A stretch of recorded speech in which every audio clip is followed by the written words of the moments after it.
Let's look at Chapter 12, Lesson 1 Practice, Introducing Negative Numbers. Here are the daily low temperatures for one cold week. Fill in the table to show how the temperature changed from one day to the next.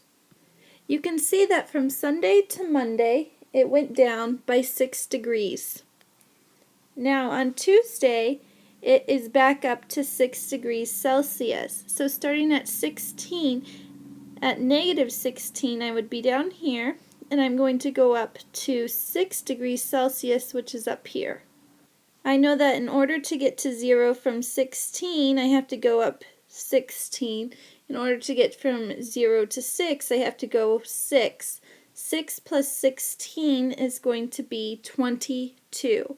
So I need to rise up 22 degrees. Now between Wednesday and Tuesday, I went from 6 degrees and I went up to 13 degrees. And I know that I'm going to have to add, so it's going to go up. And I know that 6 plus 7 would be 13, so 7 degrees higher. Now I need to use the clue 15 degrees lower in order to figure out the temperature for Thursday.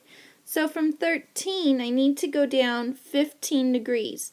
I know from 13 back down to 0 would be 13 degrees, but I need to do 2 more, which would be at negative 2. Negative 2 degrees Celsius would be your answer.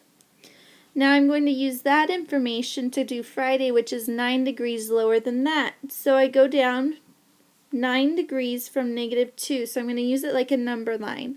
And I know that 9 degrees lower than negative 2 would be at negative 11 degrees Celsius. Now I need to do how many degrees did it jump from negative 11 to negative 19.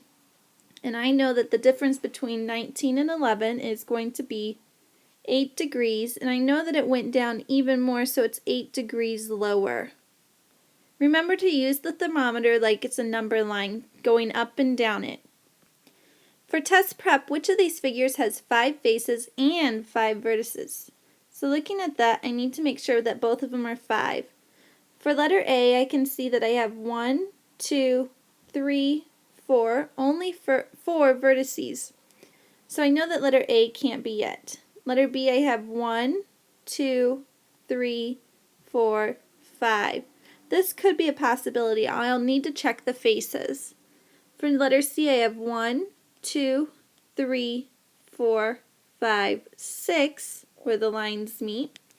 That won't work.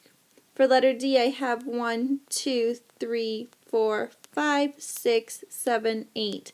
That's too many vertices, so I'm going to cross that out. And I know that I can count the faces as well. I have a face at the bottom. I have a face on the side and on this side and on the front and back, and that would be 5 faces altogether. Letter B is your answer. Make sure that you show some work so I can understand your thinking.